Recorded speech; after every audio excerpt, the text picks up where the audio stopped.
Hello guys. Welcome to Pakistani real action. तो कैसे हैं आप सब? उम्मीद है आप सब बढ़िया होंगे, मजे में होंगे, खुश होंगे, आबाद होंगे।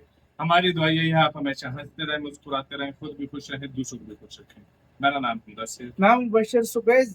मुझे अच्छे से याद है यार, एक टाइम था ऐसा कि भारत को अमीर से अमीर डेवलप जो देश होते थे वो मतलब एक अंडर एस्टिमेट करते थे, कहते थे कि ये देश कुछ नहीं कर सकता, ये हो सकता है भाई, इसके साथ हम क्या मतलब अपने ग्रुपों में इसको ज्वाइन करें। बिल्कुल। लेकिन आज वही देश भारत के कदमों में आ रहे हैं। क्यों आ रहे हैं? क्योंकि भारत ने कुछ ऐसी सक्सेस इन कुछ सालों में हासिल की है कि दुनिया झुक के सलाम कर रही है भारत को। बिल्कुल। क्या हुआ सीन? दुनिया के 3 अमीर देश मतलब भारत के शरण में आ गए हैं। 3 अमीर देश, अब ये कौन है? ये तो पहले वीडियो देखेंगे तब सारी इंफॉर्मेशन मिलेगी। मतलब 3 डेवलप देश भारत के कदमों में आ गए हैं। क्या हुआ सारा कुछ जानेंगे इस वीडियो के अंदर। हिंदी नॉलेज शो का गाइस वीडियो, इनकी वीडियो का लिंक मिल जाएगा आप लोगों को डिस्क्रिप्शन है। ये है भारत का पावर, उभरते भारत का पावर। तो काउंट करते हैं, स्टार्ट।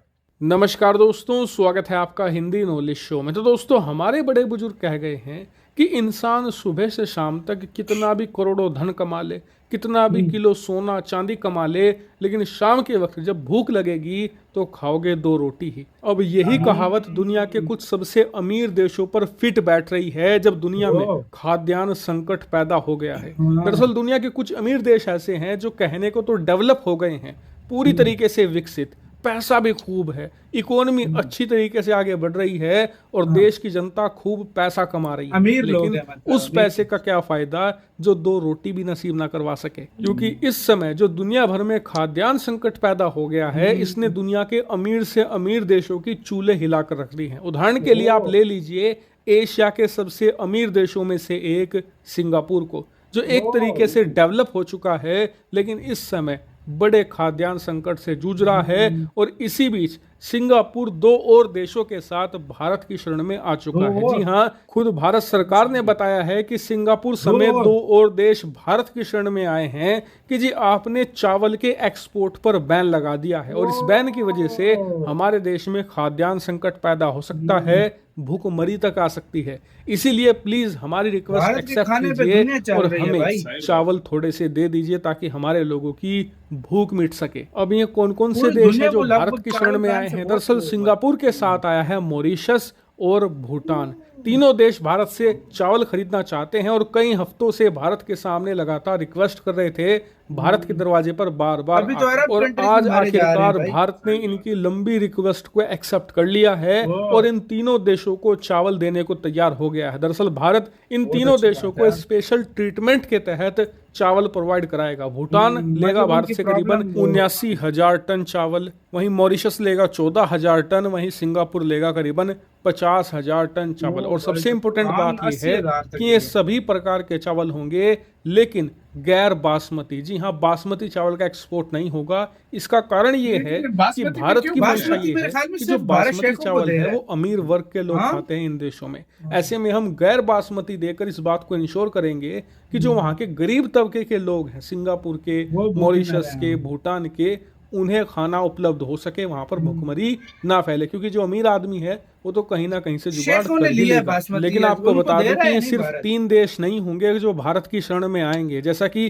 पिछले साल हुआ था जब अनाज दुनिया भर में कम हो गया था, तो बहुत सारे देश भारत के पास आए थे अनाज लेने के लिए।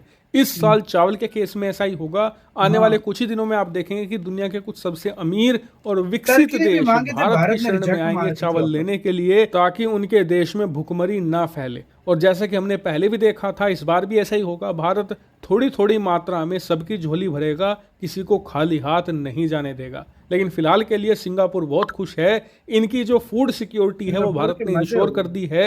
अब इन्हें लंबे समय तक खाने के बारे में चिंता करने की जरूरत नहीं है। वहीं बात करें भूटान और मॉरिशस की, तो ये दोनों देश भारत के बहुत ही ज्यादा क्लोज फ्रेंड हैं, बहुत ही ज्यादा क्लोज नेशन है। तो ये तो पहले भी चिंतित नहीं थे क्योंकि इनकी फूड सिक्योरिटी तो भारत ने पहले ही इंश्योर करके रखी हुई थी। इन्हें चिंता करने की बात नहीं थी। टेंशन में सिंगापुर था क्योंकि उसकी लंका लगी हुई थी, उसे भारत ने फिलहाल के लिए शांत कर दिया है। हालांकि इस मामले पर आने वाले समय में जो भी अपडेट होगा वो भी मैं आपको देता चलूंगा। फिलहाल इस वीडियो में इतना ही। Thank you very much for watching video. इसी के साथ तो यार वीडियो खत्म। मतलब एक बात है, पूरी दुनिया का एक तरह से देखा जाए तो अन्नदाता जो है वो भारत है इस टाइम। लास्ट ईयर भारत ने भाई मुझे अच्छे से याद है जब वो गेहूं बैन किया था, पूरी दुनिया में गेहूं की शॉर्टेज हो गई थी, दोगुने दामों पे गेहूं बिकना स्टार्ट हो गया था। और कंट्री जिनके पास गेहूं ज्यादा था, उन्होंने फायदा इस चीज का उठाना लग गए थे वो, कि मतलब भारत ने कर दिए तो हम इससे मोटा मुनाफा ले। इस बार भी भारत ने जब चावल बैन किए ना भाई, तो ये वियतनाम, थाईलैंड, इन्होंने डबल डबल कीमतों पे भेजे हैं चावल। तो गरीब कंट्री अब कहाँ से ये चीज ले भाई। तो मैं बताता हाँ। हूँ, इंडिया ने चावल बैन किए, हाँ, अमेरिका के स्टोरों पे लाइनें लग गई थी। लग गई, लड़ रहे थे वो चावलों के लिए। सऊदी अरब और यूएई ने कहा है कि कहीं से शेख ला तो- कर दो, हमें ला कर शेख दो। तो बनास्पति के बगैर, वो- चावल के वो- बगैर रहते ही वो नहीं तो है। रहता ही नहीं है, तो वाकई मतलब में। आप अंदाजा लगाओ, शेखों की लंका लग गई थी कि भाई मतलब ये क्या हो रहा है, चावल अच्छा। भारत को बोलो तो हमें दे ही दो। पिछले दिनों हाँ। प्याज पे हाँ। बैन लगाया तो शेफ उछल पड़े, भाई हमारे साथ हो क्या रहा है? शेख, क्यों हमारे वही बात है, ये बात है। कि नहीं है? शेख यार, वो सबसे पहले शेख यार, पता है क्यों आपको उधर सही कुछ भी नहीं बोलूं, होता ना। शेख हाँ। लगभग अपने खाने पीने, चावल, गेहूं, ये मैं कहता वेजिटेबल, हूँ फ्रूट सब कुछ लगभग इंडिया से मंगवाते हैं। 100% नहीं तो 70% ये सारे इंडिया से शेख मंगवाते ये हैं। इंडिया से मंगवाते हैं। बाकी 70% मिडिल वो, ईस्ट कंट्रीज हाँ, वाकई इंडिया वो, से मंगवाती हाँ, हैं वो सब इंडिया कुछ। से मंगवाते हैं। तो उन पे तो भाई जाहिर बात है बिजली गिरनी ही गिरनी उनके थी। ऊपर बिजलियां गिरी हैं, शेख तड़प रहे थे बासमती चावल के बिना। वो शेख कह रहे थे कहते हैं, वो यार दरअसल हुआ वो क्या? जब तक मंदियां शंदियां ना खाएं, बकरे पूरे पूरे लगा के वो खाते हैं, वो जाहिर बात उसके है। अंदर और चावल वो ठूस कर खाते ही बनाते हैं, ज्यादातर हाँ। वो चावल ही खाते हैं। उन उधर रोटी मोटी का, इधर भारत की तरह इतना कॉन्सेप्ट नहीं है, उधर ज्यादा चावल खाए जाते हैं। भारत में रोटी भी है, concept रोटी का बहुत है। इंडिया पाकिस्तान में मैं कह रहा हूँ, हाँ। इनकी तरह मतलब भारत का कॉन्सेप्ट उधर नहीं है। नहीं है, मतलब शेख ज्यादा चावल चावल पसंद ही करते खाते हैं। हैं, चावल तो या भारत फास्ट के, फूड वगैरह हाँ, खाते हैं। भारत के वो चावलों के बगैर रह ही नहीं सकते रह ही भाई, नहीं सीधी सकते, सी और बात है। लाजमी बात है, फिर हाँ। वो तड़प गए।